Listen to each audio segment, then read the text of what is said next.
Right, as Joe said, I'm going to be covering the mechanical update. Now, there's a lot of topics in here, and I have 15 minutes, so I'm going to zip through it pretty quickly. And I won't go into a great deal of depth on any particular topic, but if you're particularly interested in anything, you can always chase us up later, and then we can give you more information.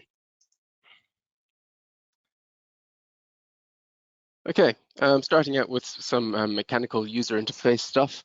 The contact definitions has had a bit of an update where we allow for defining contacts based on individual elements. This is kind of uh, it's Ansys is trying to sort of broaden the way finite element models are defined to be both geometry and element and nodal based in their definitions. So as well as being able to define things like contacts and boundary conditions by selecting geometry features, they're gradually broadening it to include the ability to select particular elements. For example, in this case, to define a contact definition. It just gives a bit more flexibility in the way the model is set up. Spherical joints, coefficient of friction's been added now for spherical joints. So nice simple thing that adds a bit of capability for jointed models. There's a new beam-to-beam contact capability in Ansys Mechanical. Just as a reminder, this is the Ansys implicit mechanical solver that I'm talking about. Later on, I'll be referring to the explicit solvers, which have different levels of capability, but this is the implicit solver. So there's this option now where when we scope a particular contact region between line bodies or beam element bodies, we've got some options to exclude or include particular behaviors.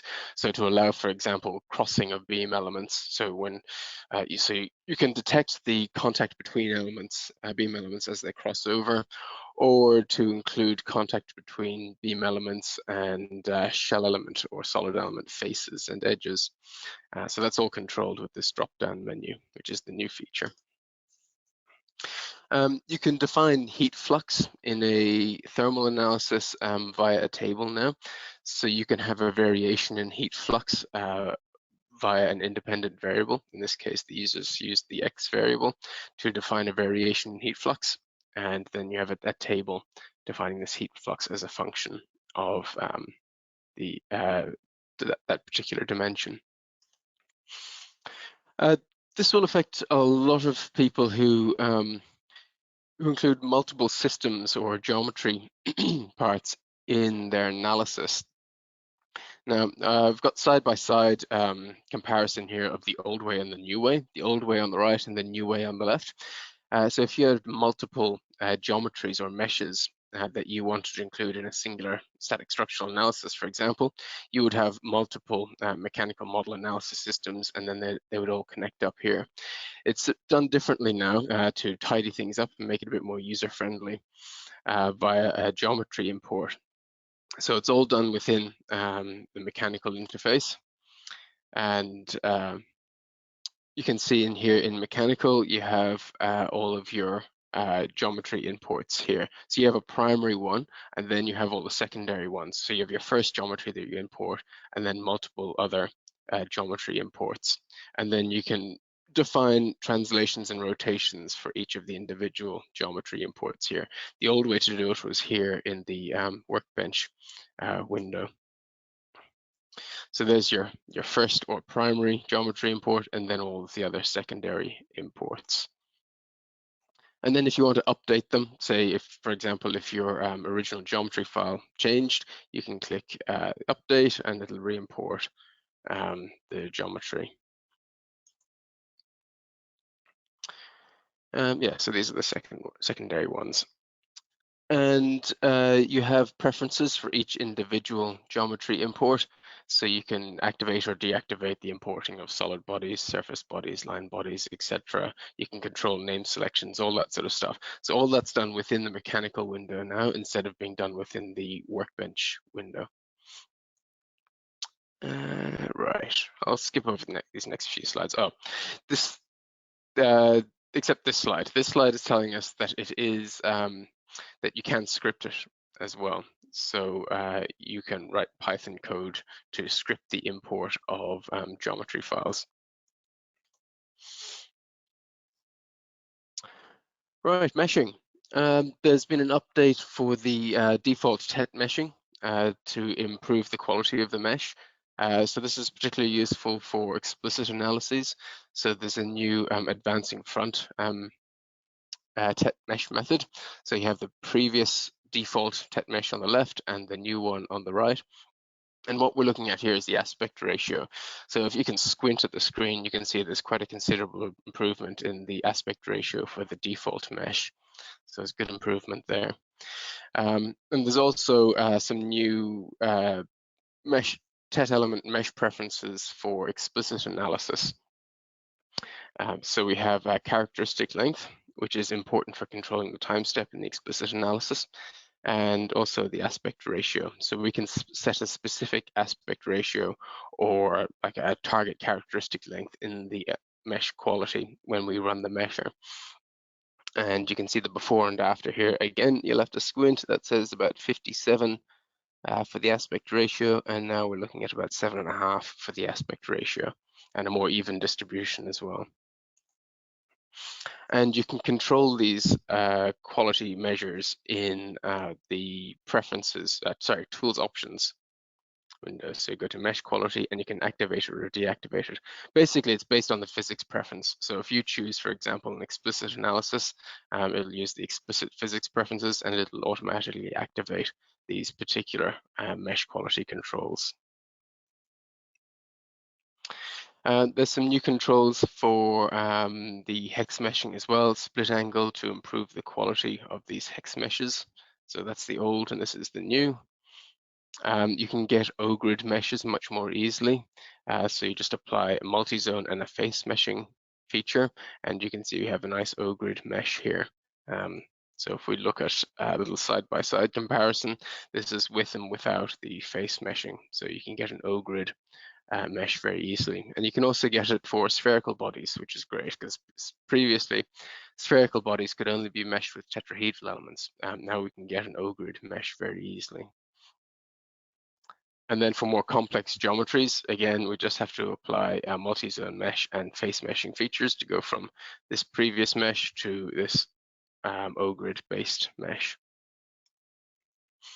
There's a pull feature for the meshing, and this allows us to define coatings. So for example, if you have a hardening coating on a metal part, rather than having to define that at the geometry level, you can just grab the edge and pull it, and it will create a new part which is stitched into the original part, and then you can define a particular material model for this to give it a coating.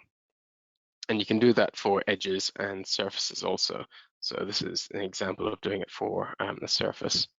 So creating a coating of elements on the surface of that body. Structural optimization, some enhancements for user-defined results for the optimization process. And also this feature which allows us to visualize results at the end stage of the optimization.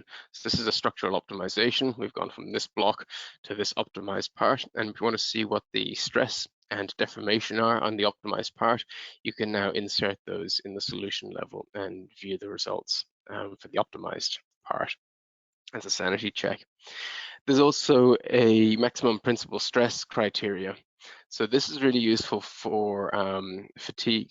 So if you're primarily interested in improving the fatigue behavior of your design, you'll be interested in the maximum principal stress. So now we can use that as a as the subject of the optimization.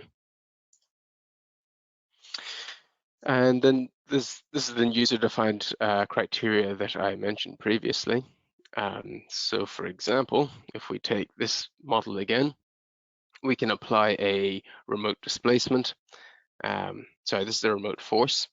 And then the result from this boundary condition would be the displacement from the remote point created from the remote force, and then we can use that as a user-defined criteria for the optimization. Similarly, you could switch it around and define a remote displacement, and then the reaction force would be the primary criteria for the optimization.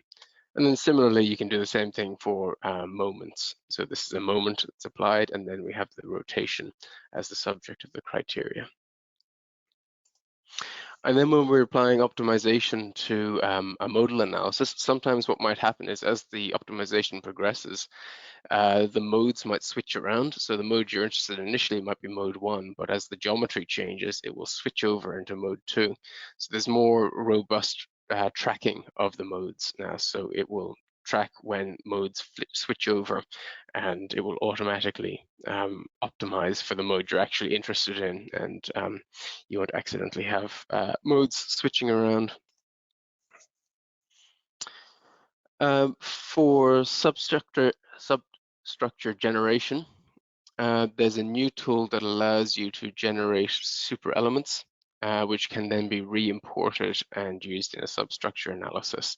So this tool is purely focused on generating super elements for substructure analysis or component mode synthesis.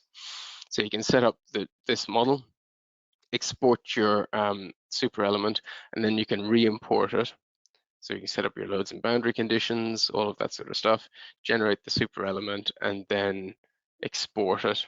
And then you can re-import it and use it multiple times over in some sort of linear dynamics analysis, like a modal or harmonic analysis.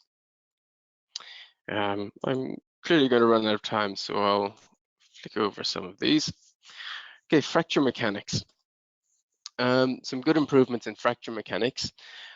Previously, if we're looking at smart crack propagation, this is where we're actually simulating the propagating of cracks through materials. You could only simulate the effects of crack opening. So if you had crack closing effects, it would give you incorrect results. So now there's this update that allows you to have negative stress ratios, or basically account for closing pressure as well as the opening pressure.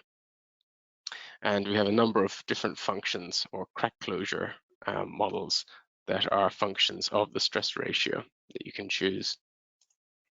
So as an example, we have our Paris law, which is commonly used for the smart crack propagation analysis.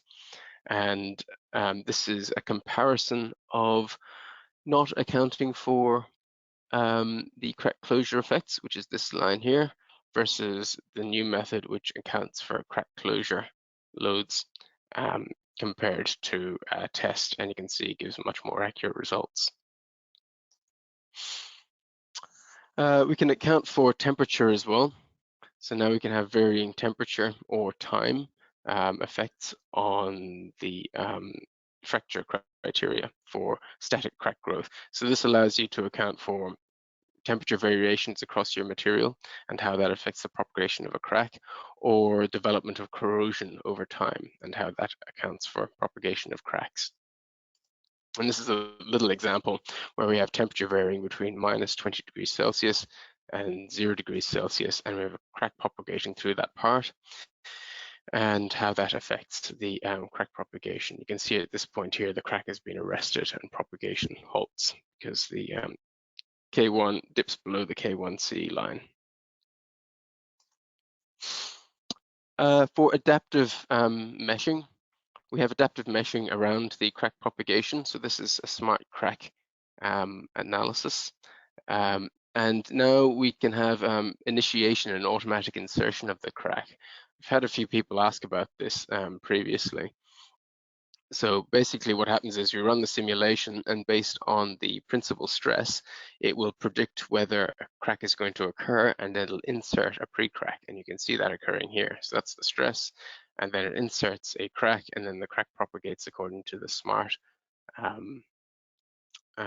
crack propagation method. And there's also mesh coarsening behind the crack front. And the idea here is we once the crack has propagated, we don't need such a fine mesh in the region where the crack has moved on from. So it'll coarsen the mesh, and that will speed up the analysis and reduce memory requirements. And you can see that here side by side. So this is using mesh coarsening after the crack is propagated, and then this is using only the refined mesh. So you can see here it takes a lot longer to solve this model versus using the mesh coarsening. Explicit dynamics, you can do a 2D Euler analysis in the explicit dynamics now. So if you want to do a shape charge simulation, like this, for example, this would be an axisymmetric shape charge simulation done in explicit dynamics. In LS-DYNA, just a couple of things here. I'll zip through this just to give you a bit of an idea of the sort of physics that are available. There's some imported displacement capability in Workbench now that allows you to predefine or pre-stress your body based on some predefined displacement. So for example, if you have compressed foam seating, you want to start your simulation from the compressed state, you can define the compressed state, and based on that, it will calculate the stress in the foam and initialize the simulation with that case. And this is using this new tool for doing a helmet simulation. So it's doing a prescribed geometry to basically close a helmet. Rather than stretch the straps, it's moving half the head down to pull the helmet on, and that compresses the foam and preloads the helmet into its place. And then there's a lot of restart improvements that allow you to account for adding or changing boundary conditions in the simulation. So we're doing a restart here to do the first simulation, which is basically putting the helmet onto the head, and then we have an impactor that comes and impacts the head, and you can see that here. So there's multiple restarts in this simulation that allows us to account for different simulation scenarios. It's a few new materials that have been added to Workbench, a whole bunch of foam materials. So if you're interested in crushable foams, those sorts of things, you can hit us up and I can show you how to use those in Workbench. And they support all of the curves that you need in Workbench now for crushable foams. So this is a volumetric strain versus the yield stress curve for a crushable foam. So that's all done within Workbench now, just to make life a bit easier. Let's see, I think I've just about run out of time. Is that correct, Joe? I don't want to impinge on anyone else's time. I think that might be the case. Yep. Yeah. Okay, no worries. I will finish up here. Basically, I just had a couple of slides showing some LS-DYNA capabilities, like metal cutting operations, which now allow for thermal capability and a few other things. That's quite commonly asked for in academic circles. So if you're interested in this sort of thing, or any of these manufacturing operations, we can help you out to do these multi-stage manufacturing simulations or geological materials like concrete pull-out here. So yeah, thanks very much.